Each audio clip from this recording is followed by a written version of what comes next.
n'ikirenga yagarutse igarukanye inyongera ya 300% buri munsi.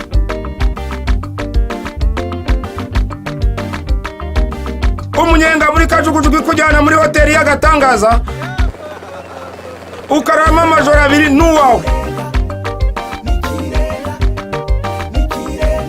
ndetse ukaba wanatsinda amamiliyoni menshi buri munsi.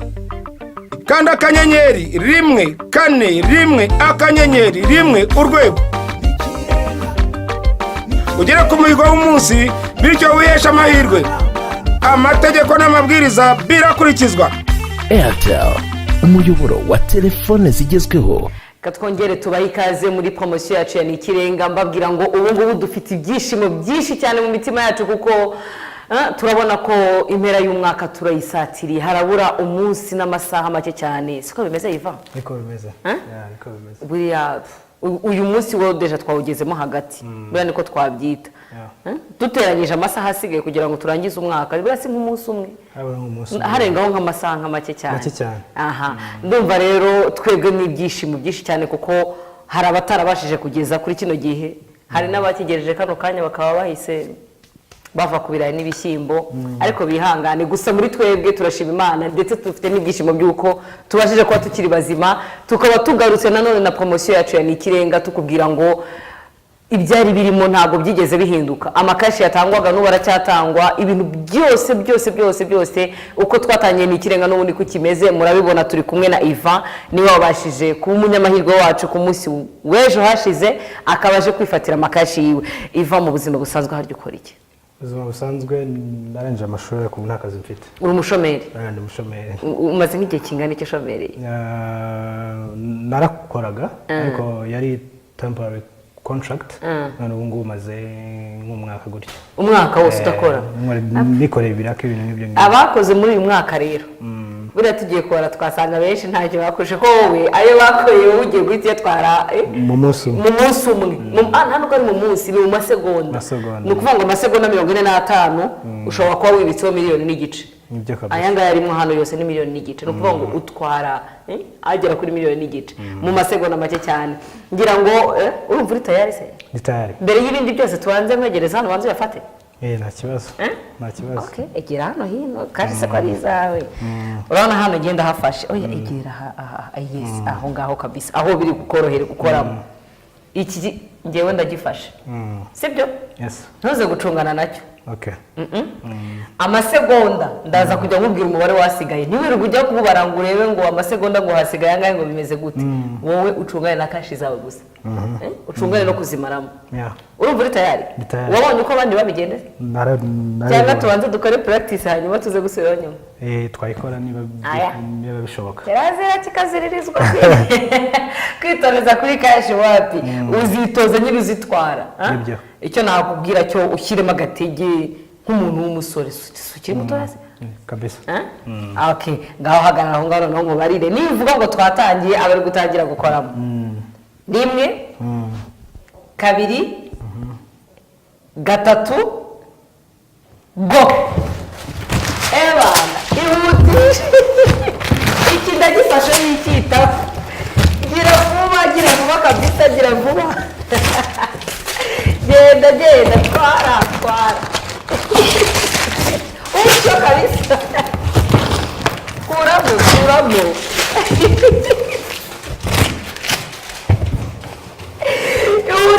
Utisha gira kwa amasegonda ararangiye, witangira gucika intege. Bikora kwa kundi babikoraga mbere. Twara.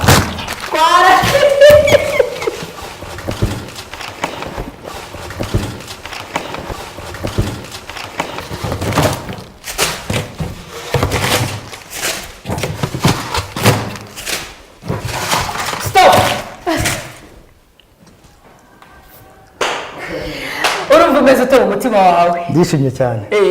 Ndishimye cyane ko ndabona ngerageje. Iyo ndeba nabi ikigaragara nuko ni box nayo wari buze kuyitwara kabisa. Naje nje. Waje kabisa. Okay, reka tubare umubare w'amafaranga. Narababwiye ngo nimuza hano mujye muza muri shop, amafaranga ntabwo dushaka kuyasigarana, turashaka ko yose muyatwara. Ibi ngibi nibyo tuba dukeneye hanga. Reka tubare umubare w'amafaranga bashije kwegukana, hanyuma tuze tuyabereka mu kanya gato. Airtel, umuyoboro wa telefone zigezweho. Iva tumaze kubara amafaranga yawe usanze wegukanye amafaranga niki? miliyoni n'ibihumbi 425. Urumva umeze ute mu mutima wawe? Ndishimye cyane kuko narebaga abandi mbonye ndi uwa mbere ubu ngubu urumva ndishimye cyane kandi amafaranga mbonye mu buzima umuntu iyo yishimye hari abantu bishima mu buryo butandukanye. Ubundi mu buzima busanzwe n'iki kintu ukunda ku buryo iyo wishimiye utumva aricyo kintu wahita ukora? Kimeta nkora Imana. Okay, hari kwishima mu magambo, hari kwishima mu ndirimbo, hari kwishima hari kuvuza gitari, hari uwo uhita uko uyishima gute mu magambo? Mu magambo ngaho bikore. Ndashima Imana kwa Airtel bashe kuma ubunane neza. Ndebyo ngibyo urebye navuga ndashima Imana. Okay. Ngira ngo rero abantu wenda bakurikiranye ikiganiro, abantu bakurikirana uburyo imikirenga igenda. Buri muntu wese bafite ibitekerezo bitandukanye. Nawe hari ibyo wari ufite mbere yuko tuguhamagara. Mu mutwe watekereza imikirenga wayifataga gute mbere yuko tuguhamagara bitarakugeraho? Ikirenga ubu numvaga nyine ari abantu bagira mu mahirwe nkumva wenda ngewe sinazamo ariko byarantangaje kubona bamuhamagaye. N'ubwo kangahe amahirwe nk'ayanga yagusekeye? N'ubwa mbere urebye mu buzima bwanjye. N'ubwa mbere. Ngira ngo noneho rero hari n'abandi batekereza bakavuga bati oya iriya promotion ntabwo ngewe ntabwo izangeraho, ifite abigenewe, ise bimeze bite? Niki wababwira bibiri banga bamenye icyo bagomba gukora? Icyo bagomba gukora no gukurikiza ibyo bagusaba, no gukanda akanyenyeri 141 akanyenyeri urwego, ubundi ukabona umuhigo wo munsi no gashiramo amayinite ukayakoresha, ubundi bindi ukarindira yatariko ko iguhamagara. Okay. Ngira ngo rero ibi ngibi nibyo byemeza ko aya mafaranga ari ayawe ubashije kwiyegukana muri Airtel muri promotion yacu ya Nikirenga. Iyo tutaragushyikiriza iki kimenyetso ntago nta kiba kibyemeza, ariko iyo twabyanditse ahantu hari ikirangantego cya Airtel nuko babyemejwe yuko aya mafaranga umaze kwiyegukana muri Airtel. Tatukubwire ngo felicitation, turabura umunsi umwe kugira ngo tujye mu bunani kabisa, ugiye kubwinjamo neza cyane. Okay. Mukanya gato rero turagaruka noneho tubagezaho umunyamahirwe wacu tumuhamagara tumenye uwo ari we, ariko ntabwo turamumenya. Nukuvuga ngo ubu tugiye kumenya umunyamahirwe wundi ugukurikiyeho. Rero ubu rero tugiye kumuhamagara mukanya gato, nyuma yo kwamamaza turagaruka tumenya umunyamahirwe ugiye gukurikira Iva ese ninde, aherereye he, bimeze bite? Turagaruka mukanya gato. Nikirenga yagarutse, igarukanye inyongera ya 300% buri munsi.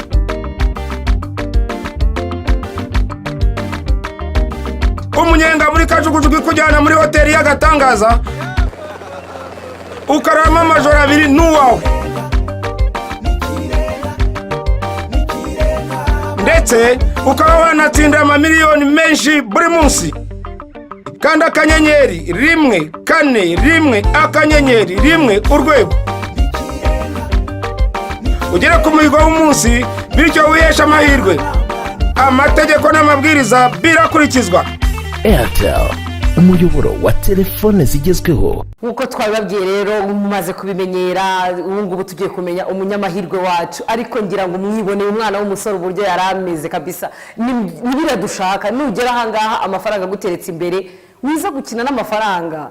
Ntabwo ushobora gusohoka ahangaha muri studio ya Airtel ngo ugere hanze uhita utoragura amafaranga. Niba amafaranga guteretse imbere ebana, koresha ibishoboka byose amafaranga uyakuremo yatware yose.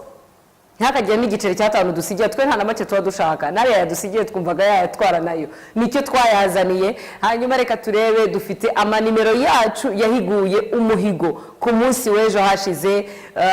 Bamaze iminsi nyine bose bagenda bakurikiza ibisabwa. Reka nanone turebemo umunyamahirwe umwe uzizira ku munsi w'ejo. Ako please mujye mukurikirana TV1, mukurikirane murebe uburyo abandi babigenza, urebe strategy abandi bakoresheje kugira ngo amakashi bayakuremo. Nkuko mubibona amanimero duhera kuri 0 kabisa, twirukanka zigenda zicaho zose zirukanka kugeza igihe turi buze kuboneramwo umunyamahirwe umwe. Ngira ngo murabibona uburyo zirirukanka. Nyine hari ukuntu zicaho ugahita uvuga ngo iyanjye barayisimbutse, iyanjye barayirenze. Jye wihangana buriya ntago ari ku munsi wawe, tu munsi wawe Imana nivuga nta kundi bizagenda tuzahita tuvugiraho nka kuriya ngo stop mwabibonye nyine ni kuriya nuriya nyine niyo munyamahirwe w'uno munsi ni kuriya bimeze afite nimero izo ngizo mumfashe kuzisoma umunyamahirwe wacu afite 0 0 ariko ubundi imibare 3 ya mbere mujye muyinsomera 9 1 7 4 0 5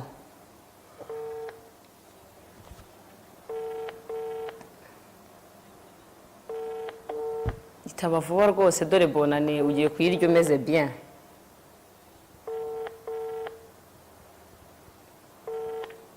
Allo mwiriwe neza amakuru yanyu neza ko numva urimo kwitaba witonze cyane urarwaye cyangwa wari usinziriye oya nuko narimvuye ku kazi ahubwo nindi kuri pause ho gatoya ariko uhise uyifatira mu buriri kuko ndumva urimo kuvuga utuje cyane nari njyanye n'imwe ku kazi ndishyira ngo nsire ku kazi ndotsa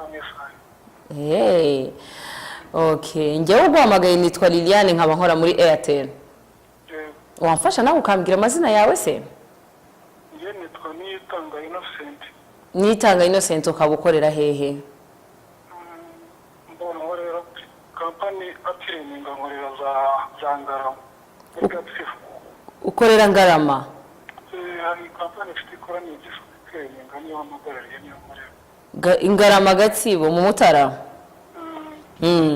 n'ubu se niho uherereye nabone wamerere Innocent turi muri promotion ya Nikirenga muri Airtel hari ikintu waba uyiziho Nikirenga tumva information dufite cyo tujambere hacaye ibintu by'amazu n'iki nibyo numva mfite information nayo ibyo ndokana iyindi ntabwo yisobanukiwe aha none se kuri sim card yawe ya Airtel byibuze uyikoresha gute ku munsi ubundi ngomba gushyira amafaranga y'akamwere mu 200 100 gutyo rimwe na rimwe gutyo mu guhamagara kigali pakora ngo nayikoreshe gute ariko ncishamo nkayikoresha ugicishamo ukayikoresha ariko buri munsi urayikoresha aha ubu rero turi muri promotion ya Nikirenga aho buri muntu wese uri ku murongo wa Airtel aba afite umuhigo we w'umunsi buri muntu wese aba afite amafaranga agomba kuba yujuje ku munsi kugira ngo abe yaba umunyamahirwe muri iyi promotion ubu rero nawe wujujeho amafaranga yawe y'umunsi utabizi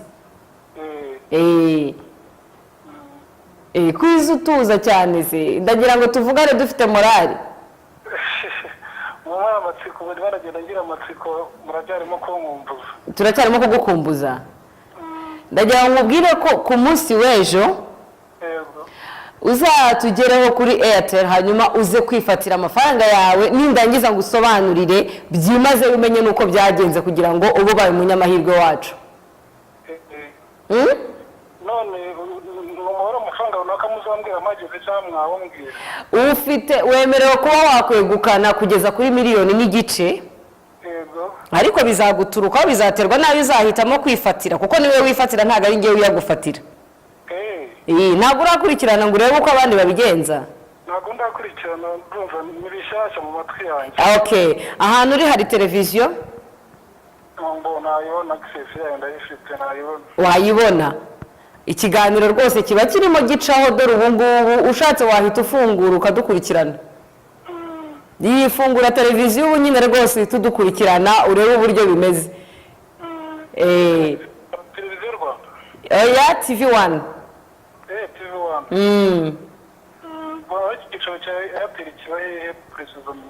icyicaro cya Airtel kiba i Remera ukazosa nk'ujya kuri stade Amahoro urakoze ngaho rero ukomeze ugubwe neza hanyuma ku munsi w'ejo tuzaba turi kumwe tuzaguhamagara turaguhamagara tuguhe gahunda zose tukubwira igihe ugomba kutugereraho yego kandi ntihagire nimero yindi guhamagara itari iyi ngiyi iyi ngiyi ni igomba kuguhamagara yonyine sawa sawa ngaho ugubwe neza yego murakoze cyane yes uwo ngo rero ni Innocent akaba ari ubashije kuba umunyamahirwe wacu wundi uzaza kwifatira amakashi yiwe. Gusa ikigaragara hari abantu benshi cyane batarasobanukirwa n'ukuntu tumeze n'iyi promosiyo yacu. Umuntu wese uri ku murongo wa Airtel ashobora kuzuza umuhigo wiwe, ashobora guhigura umuhigo we atabizi, ariko ibyiza ni uko wamenya umuhigo wawe. Gukanda ku kanyenyeri 141 akanyenyeri 1 urwego yes n'ubuntu, nta mafaranga baguca. Iyo ukanzeho umenya umuhigo wawe umunsi bikagufasha kuwuhigura. Nubwo iyo ushyizeho ikarita ushobora guhigura umuhigo wawe umunsi utabizi, aribyo by'ibingibi ugenda ubona hari abantu bagenda batsinda bahiguye umuhigo wabo kuko bakoresha Airtel ariko mu by'ukuri badasobanukiwe nuko promosiyo imeze. Tukubwire ngo nawe ushobora kuzaba umunyamahirwe ukurikiyeho. Icyo usabwa ni ikintu kimwe gusa, ni ukubura ku murongo wa Airtel waragize simcard yawe ukayikoresha. Iyo umaze kuyikoresha bagenda bagukubira, ushyiraho 100 bagukubira bagwa 300, ushyiraho 1000 bagwa 3000, gutyo hanyuma nawe ukaba umunyamahirwe wacu. Nkubwire ngo buri gihe uradukurikirana muri aya masaha saa moya kujya saa moya n'igice z'umugoroba, warangiza ukamenya uburyo bigendamo. Ngira ngo ubutaha nuza gufata kashi nawe uzamenye ukuntu bimeze. Nkubwira ngo ntago ari byo byonyine, turafite na promosiyo y'amatelefone.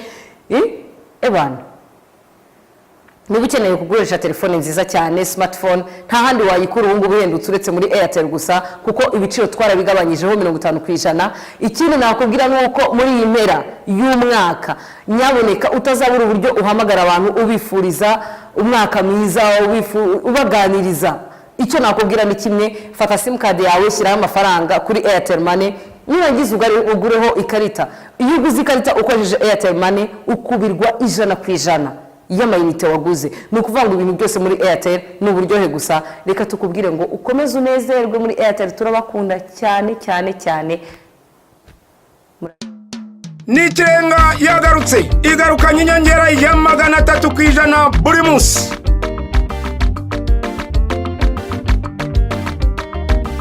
Umunyenga muri kajugujugu kujyana muri hoteli y'agatangaza, ukarama amajoro 2 n'uwawe. Ndetse ukaba wanatsinda amamiliyoni menshi buri munsi. Kanda akanyenyeri 141 akanyenyeri 1 urwego ugere ku muhigo w'umunsi, bityo wihesha amahirwe. Amategeko n'amabwiriza birakurikizwa. Airtel, umuyoboro wa telefone zigezweho.